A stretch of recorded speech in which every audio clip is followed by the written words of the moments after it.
তুর এতক্ষণ চুপটি করে মায়ের কথা শুনছিল, এখন সে জবাব দিল, বলল, মা আমাকে একটু সময় দাও, তোমাকে বলবো আমি সব। তবে আমার আর একটু সময় চাই। আমাকে নিয়ে চিন্তা করো না মা, আমি ঠিক আছি। দেখো যদি ঠিক না থাকতাম তাহলে কি এখন তোমার রুমে গল্প করতে আসতাম? বলো মা। আর কে বলেছে আমি ভালো নেই? এই দেখো মা, আমি কেমন হেসে হেসে তোমার সাথে কথা বলছি। দেখ তোর, আমি তোকে খুব ভালো করেই চিনি।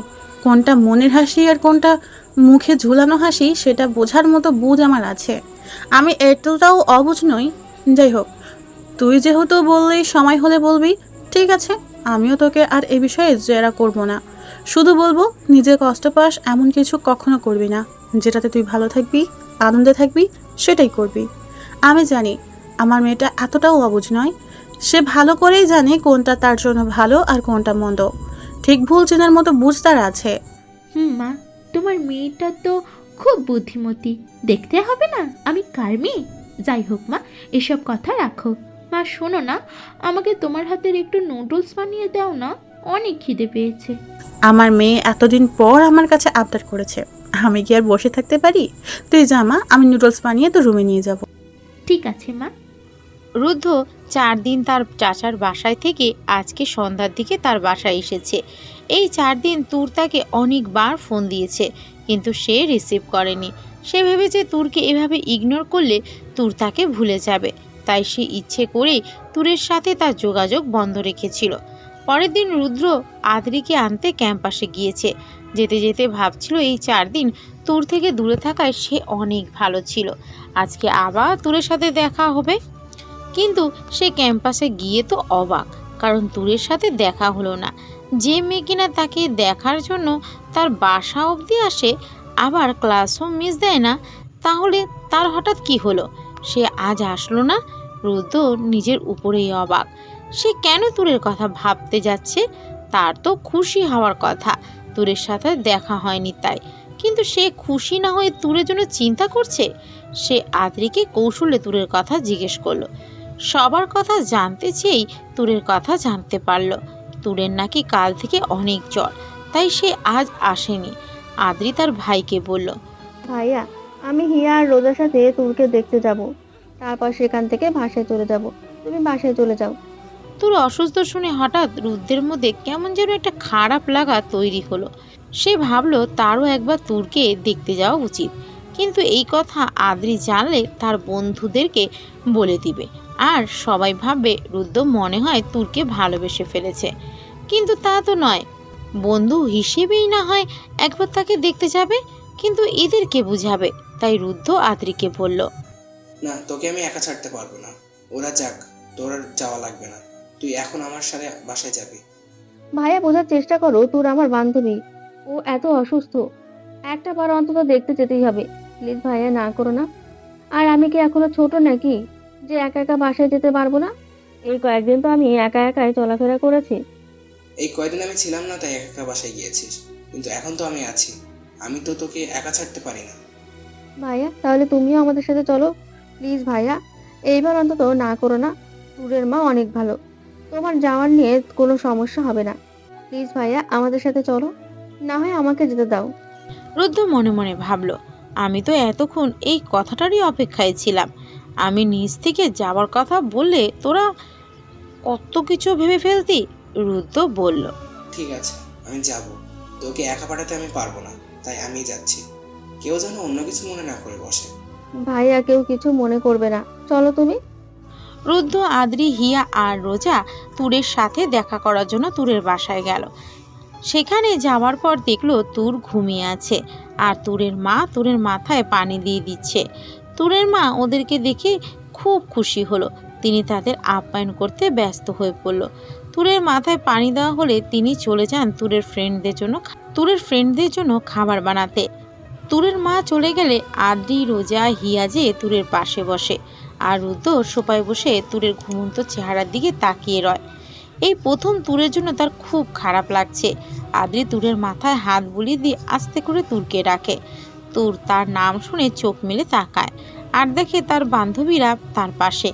আদ্রি তুরকে জিজ্ঞেস করে, তোর হঠাৎ এত জ্বর হলো কি করে? ওষুধ খেয়েছিস? তাহলে এখনো কেন তুই সুস্থ হসনি? এই দুদিনে তোকে খুব মিস করেছিলাম রে টুর। রোজা বলে ওঠে। তোর তোর তো সহজে জ্বর আসে না, তাহলে এখন হঠাৎ এভাবে অসুস্থ হয়ে পড়লি কেন? হিয়া বলল।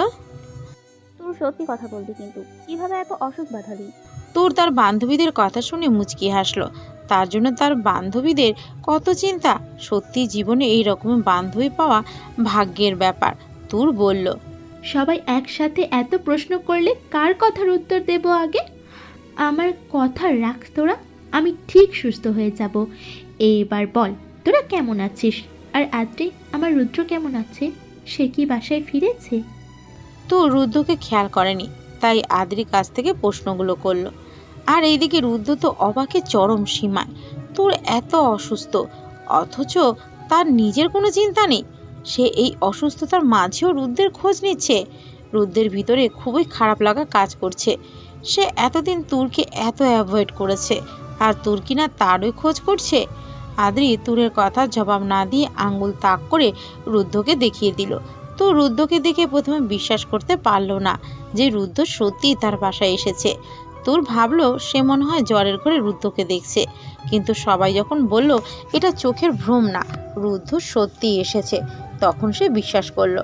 রুদ্রকে দেখে তুরের চোখের কোঠরে 2 ফোঁটা অশ্রু গড়িয়ে পড়ল, যা কেউই দেখলো না।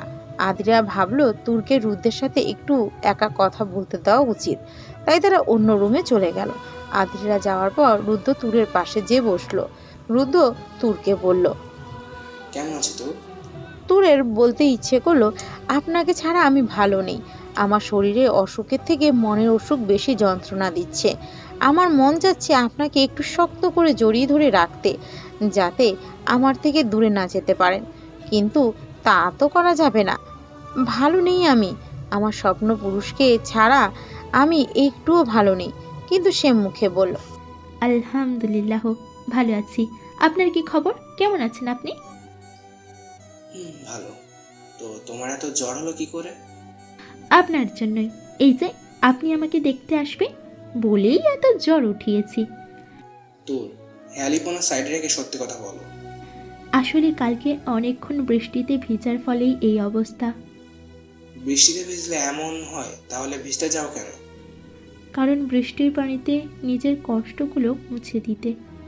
রুদ্র বুঝতে পারল তুরের তার উপর অভিমান হয়েছে, তাই এভাবে কথা বলছে। অভিমান হওয়াই স্বাভাবিক, তাই রুদ্র প্রসঙ্গ পাল্টাতে বলল। তোর তাড়াতাড়ি সুস্থ হও, না হলে আমাকে ডিস্টার্ব করবে কিভাবে? তোমার তো আর কাজ থাকে না, তাই আমাকে ডিস্টার্ব করার জন্য উঠে পড়ে লাগো। তাড়াতাড়ি সুস্থ হও। তো রুদ্রের কথা শুনে অবাক হয়ে গেল। রুদ্র কিনা তাকে বলছে সুস্থ হয়ে রুদ্রকে ডিস্টার্ব করতে।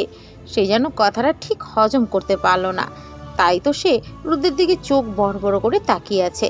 রুদ্র তুরের চাহনি দেখে ব্যাপারটা বুঝে গেল, তাই সে উঠে আদ্রিদের কাছে চলে গেল, আর পিছনে রেখে গেল একজোড়া অবাক করা চোখের চাহনি।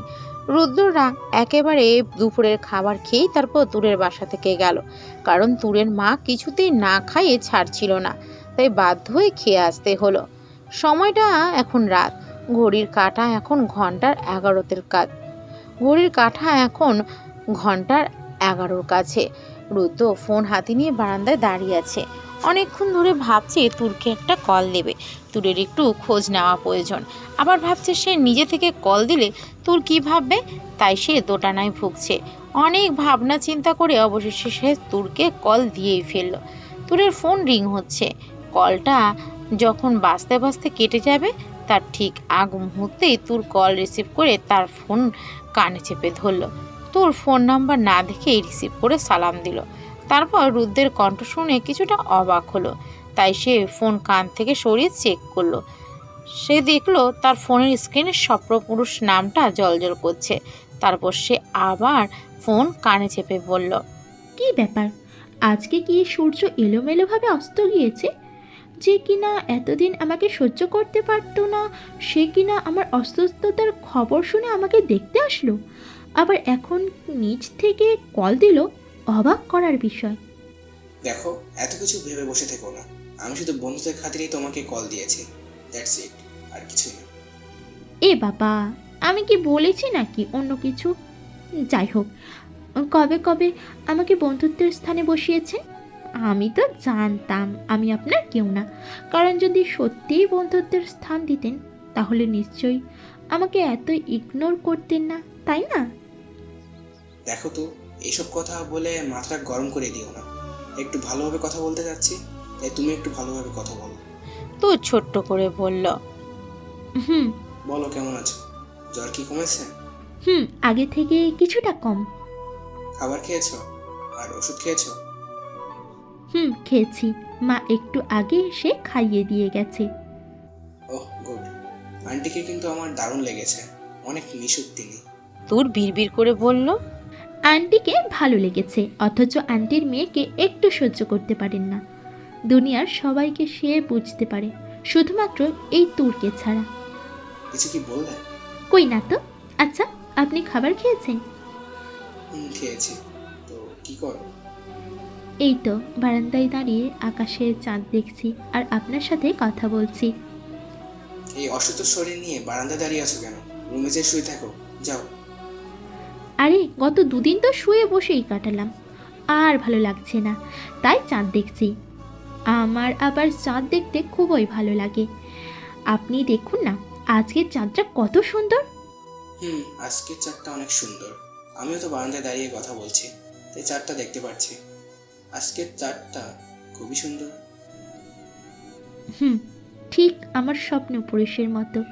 জানেন তো রুদ্র, আমার না খুব ইচ্ছা আমার প্রিয় মানুষটার সাথে চন্দ্রবিলাস করা, বৃষ্টিবিলাস করা, তার হাতে হাত রেখে রাতের আকাশ দেখা। কোনো এক বৃষ্টিমুখর দিনে বারান্দায় দাঁড়িয়ে হাতে এক কাপ চা নিয়ে তার সাথে বৃষ্টি দেখব। রাতের শহর দেখার জন্য সে হঠাৎ আমাকে বলবে, চলো তোমাকে আজ রাতের শহর ঘুরিয়ে আনি। তার হাতে হাত রেখে রাতের শহর দেখাতে নিবে। সে চাঁদ দেখতে ব্যস্ত থাকবে আর আমি তাকে। কতই না স্বপ্ন বুনে রেখেছি প্রিয় মানুষটাকে নিয়ে, জানি না কখনো পূরণ হবে কি না। তোমার এই ইচ্ছেগুলো তোমার প্রিয় মানুষটাকে বলিও, সে পূর্ণ করে দেবে। আমাকে বলে লাভ নেই। তোর মনে মনে বলল। প্রিয় মানুষটাকেই তো বলছি, কিন্তু আফসোস সে বুঝেও বোঝে না। কিন্তু তোর রুদ্রের কথার প্রত্যুত্তরে কিছুই বলেনি, চুপ করে রইল। তুরের চুপ থাকার জন্য রুদ্র তুরকে বলল। তো যাও, রুমে যাও, তারপর ঘুমিয়ে পড়ো, অনেক রাত হয়েছে। কিন্তু তুর রুদ্রের কাছে আবদার করে বসলো, বলল।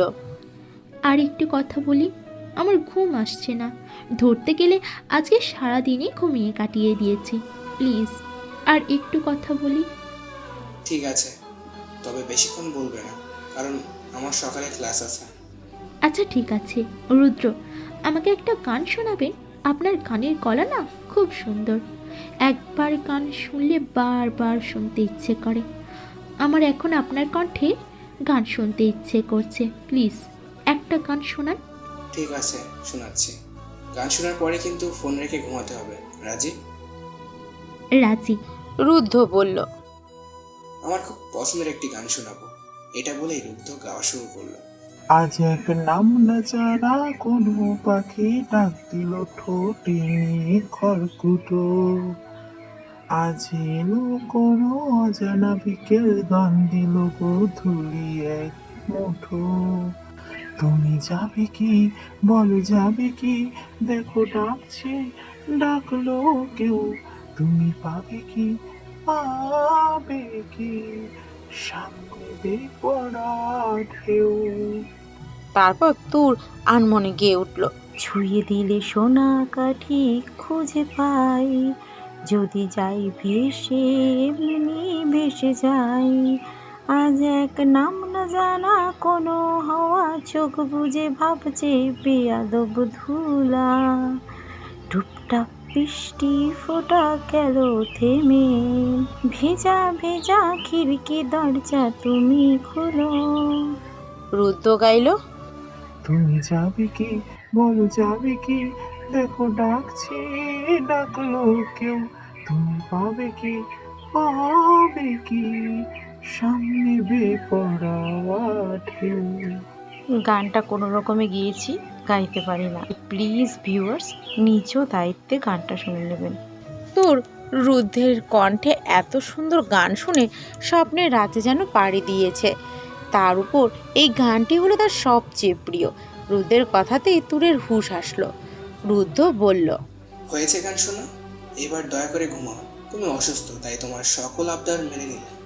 তাহলে তো আমি সব সময় অসুস্থ থাকতে চাই, তাহলে তো আমি যা আবদার করব তাই পাবো।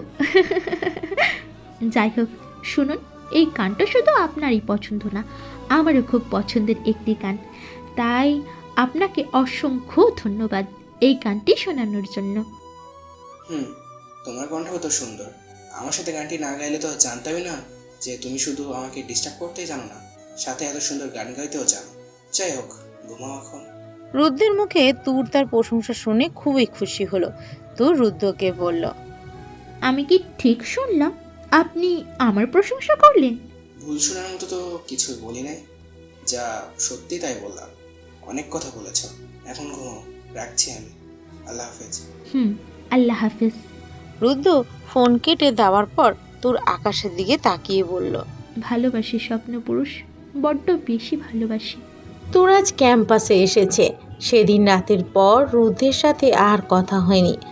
মাঝখান দিয়ে একটা দিন কেটে গিয়েছে। তুর আজ একটু আগেই ক্যাম্পাসে এসেছে, এখনও তার বান্ধবীরা আসেনি। তাই সে একা একাই মাঠে বসে আকাশের দিকে এক মনে তাকিয়ে আছে আর ভাবছে কি সুবিশাল আকাশ। মানুষের হাসি, আনন্দ, কষ্ট, মন খারাপ সবেতেই তো এই আকাশ সাক্ষী থাকে।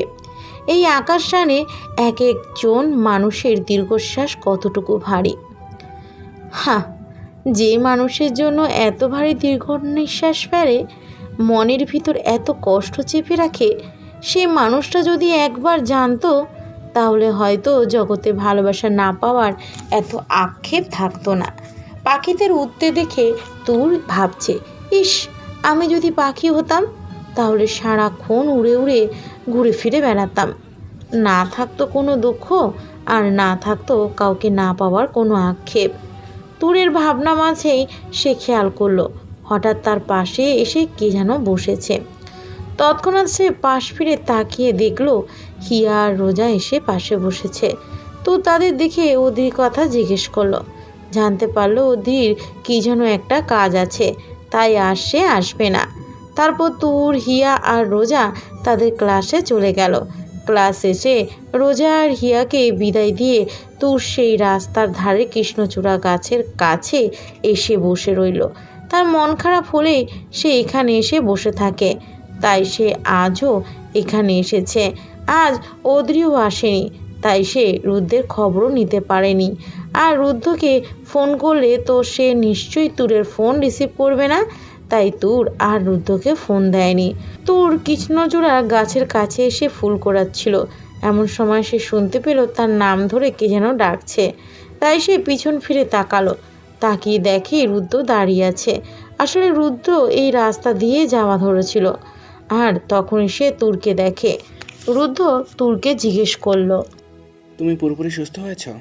এই রাস্তার ধারে কি করো? রাস্তা দিয়ে কতগুলো মানুষ যায়, আর তুমি এখানে ফুল কুড়াচ্ছ? একটু বোধ বুদ্ধি কবে হবে তোমার? প্রথমত, আমি এখন পুরোপুরি সুস্থ হয়ে গিয়েছি, আর দ্বিতীয়ত আমার প্রচুর মন খারাপ ছিল, তাই এখানে এসেছি। এখানে আসলে আমার মন ভালো হয়ে যায়, তার জন্যই এখানটাতে আসা। আর না আসলে তো আপনার দেখা পেতামই না, আসার জন্যই তো আপনার দেখা পেলাম। আর শুনুন, রাস্তা দিয়ে মানুষ যাই তো কী করব?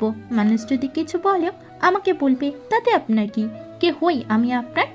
আমার যেটা ভালো লাগবে সেটাই করব আমি। রুদ্র তুরের কথা শুনে ক্ষেপে গেল, বলল, আমার কি মানে? এখানে যদি তোমার জায়গায় আদ্রি হতো আর মুখে মুখে কথা বলতো, তাহলে তাকে একদম কানের নিচে একটা চড় মারতাম। তুর রুদ্রের রাগ দেখে কিছুটা দমে গেল। তার গালে হাত দিয়ে রাখলো। ভাবলো যদি রুদ্র তাকেও চড় মেরে বসে।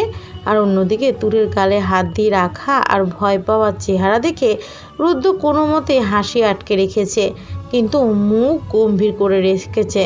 তুর কোনো মতে বলল, সরি, আমি সেভাবে ভেবে দেখিনি। আর একা একা আসবো না, আসলে সাথে করে কাউকে নিয়ে আসবো। আমার খুব মন খারাপ, তাই তো এখানে আসা। রুদ্র বলল, ঠিক আছে, তবে তুমি যদি চাও বন্ধু হিসেবে তোমার মন ভালো করে দিতে পারি। কিভাবে? চলো সেদিন যে নদীর কাছে গিয়েছিলাম সেখানে যাব, আর সেখানেই যে তুমি ইচ্ছে মতো তোমার কৃষ্ণচূড়া ফুল করিও। তুর খুশি মনে বলল। ঠিক আছে, চলুন। তারপর তুর আর রুদ্ধ নদীর ধারে চলে গেল। আজ রুদ্ধ বাইক আনেনি, তাই তারা হেঁটে হেঁটেই চলল। নদীটা বেশি দূর নয়, তাই তাদের বেশি অসুবিধা হলো না। যেতে যেতে তুর রুদ্ধকে জিজ্ঞেস করলো, দেখলেন, নদীর কাছে গেলে আলাদাই একটা আনন্দ লাগে। সেদিন তো আমাকে নিয়ে যেতে চাননি, আর আজ নিজে থেকে যেতে চাইছেন। জানো তো, আমি সেখানে যেতে চাইনি, তার অন্য একটা কারণ ছিল। কোনো এক সময় ওই নদীর ধার আমার খুব প্রিয় ছিল। কোনো একজনকে নিয়ে প্রায় সেখানে আসতাম, সেও হারিয়ে গেল, আর আমারও সেই নদীর কাছে যাওয়া বন্ধ হলো। অনেক বছর পর আবার তোমার সাথে সেখানে গিয়েছিলাম। আজ আবার হঠাৎ করে সেখানে যেতে খুব ইচ্ছে হচ্ছে, তাই নিজের মনকে সায় দিয়ে সেখানে চললাম, এই আর কি। তো রুদ্ধের কথা শুনে বুঝতে পারল রুদ্ধ কার কথা বলছে। রুদ্ধের মুখে এই কথাগুলো শুনে তুরের কেমন যেন খুব কষ্ট লাগলো। সে ভাবলো, প্রথম ভালোবাসা বুঝি এমনই হয়, শত চেষ্টা করলেও বুঝি ভোলা যায় না।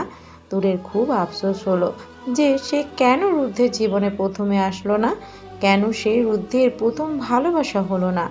তাহলে তো আর রুদ্ধকে সে এভাবে ঠকতে হতো না, তাহলে তো রুদ্ধির এভাবে কষ্ট পাওয়া লাগতো না, এভাবে হারানোর যন্ত্রণা ভোগ করতে হতো না। তোরের ভাবনার মাঝেই তারা নদীর কাছে এসে পড়ল। সেখানে এসে রুদ্ধ পড়ল। তোর চা খাবে? ওই যে চায়ের টংটা দেখছো না, সেখানে কিন্তু অনেক ভালো চা বানানো হয়। তোর মাথা নাড়িয়ে সায় জানালো। তারপরে রুদ্ধের সাথে যে সে টঙ্গের কাছে গিয়ে বসলো। তারা চা খেতে খেতে অনেক গল্প করতে লাগলো। তুর তো চায়ের অনেক প্রশংসা করলো আর রুদ্রকে ধন্যবাদ দিল। রুদ্র জিজ্ঞেস করলো, কি মন ভালো হয়েছে তো? হুম। তাহলে বলাই যায় আমি আমার বন্ধুদের দায়িত্বটা পালন করতে পেরেছি। একদম।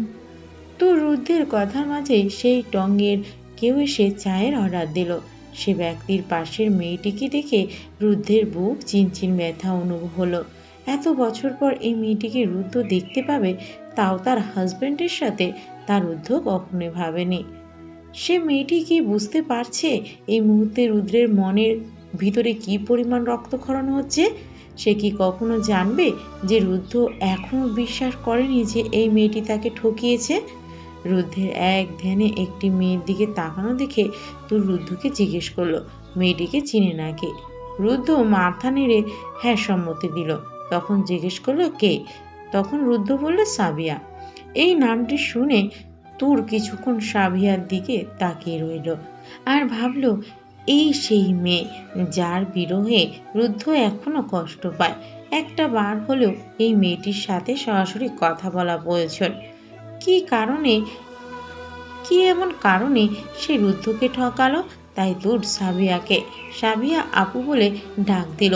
তখন সাবিয়া তার নাম শুনে তাকালো, তাকিয়ে দেখে কোনো এক অচেনা মেয়ে তাকে ডাকছে। কিন্তু তার পাশে যে ছেলেটি আছে সে যে খুব ভালো করেই চেনা। এতদিন পর তার সাথে দেখা হবে সেটা সে কোশমিন কালেও চিন্তা করেনি। সব ভাবনা সাইডে রেখে সাবিয়া তাদের দিকে এগিয়ে আসলো। সাবিয়া সামনে আসতেই রুদ্ধ জিজ্ঞেস করলো, ভালো আছো? সাবিয়া বলল, খারাপ থাকার কি কথা ছিল? খুব ভালো আছি, তুমি কেমন আছো? রুদ্ধ হাসি মুখে উত্তর দিল। তোমার ভাবনা থেকে বেশি ভালো আছে। তারপর সাবিয়া তুরের দিকে তাকিয়ে বলল, পাশে এটা কে, বউ নাকি গার্লফ্রেন্ড? যাই বলো, মেয়েটি কিন্তু দেখতে খুব সুন্দর, তোমার সাথে খুব মানিয়েছে।